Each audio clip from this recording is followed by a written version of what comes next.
Renovations are underway at the Burlington Senior Center, and while the final product will be an improvement, for the time being, the work is making things difficult for the staff and visitors. The biggest room in the building, the Murray Kelly Room, has been cut nearly in half by a temporary wall as work progresses on the back portion of the hall. Council on Aging Director Marge McDonald said many activities normally take place in the room. So normally we have most of our exercise classes take place in here.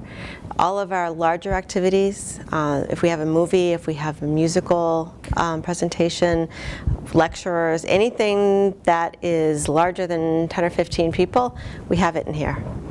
Marge said the original plan was to have a plastic barrier that would allow for emergency access out the back and let the center continue using the front portion of the room. So originally this was scheduled for February, and they've moved it up quite a bit, and we were told there would be draping, so it was supposed to be something we could kind of push through in an emergency and get out of the room, but as you can see, it's a solid wall.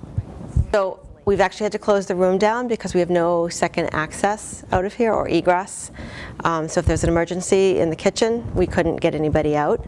So we have closed this room, and we are now working out of the Grandview barn.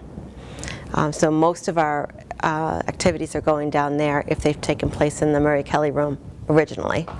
As said, the work was originally scheduled for February, but there is a bright side to the delay, specifically the bright summer sun that is out now and wouldn't have been in the middle of winter.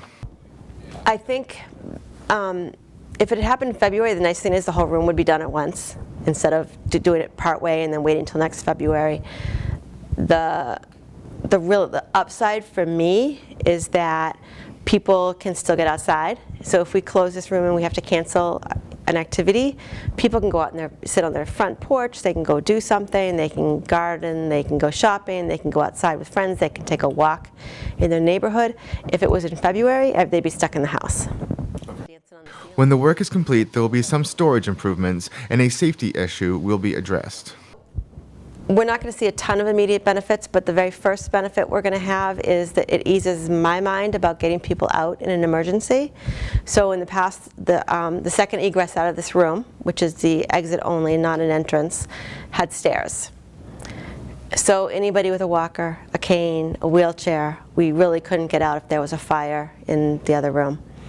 So there's going to be a ramp. We're putting in a ramp now so we can get everybody out easily and quickly in an emergency. And anyone who's come to this room, to this area of town, knows that we've had junk all the way around the room. So we've had tables and chairs and cabinets and whatnot. And so we're going to have a big cabinet in the back, along the back wall, which is going to be quite large, that we can put the tables and chairs away. So when you walk into the space, it's just a clear and free space. There is also work being done on the entrance to the building. Marge said when it is complete, the senior center will have an official front entrance complete with a reception area that will be a more welcoming space for guests and will have someone who can direct them to where they need to be. She gave us an update on the work being done and what will be different on the outside. They put up a fence, which was really exciting, and then we waited a few weeks, and then they came and they tore up the concrete. And I think they're doing a little bit more work to figure out what they're doing. And then they're going to fill this in, and we're going to have, there'll be a canopy going from the front door down to where I'm standing along the building for people catching the bus. And we're going to have some green space, there'll be some bushes, and there'll be some seating areas in front here so people can sit and, on a beautiful day like this, enjoy the weather. At the Burlington Senior Center, I'm B News Director Rich Hosford.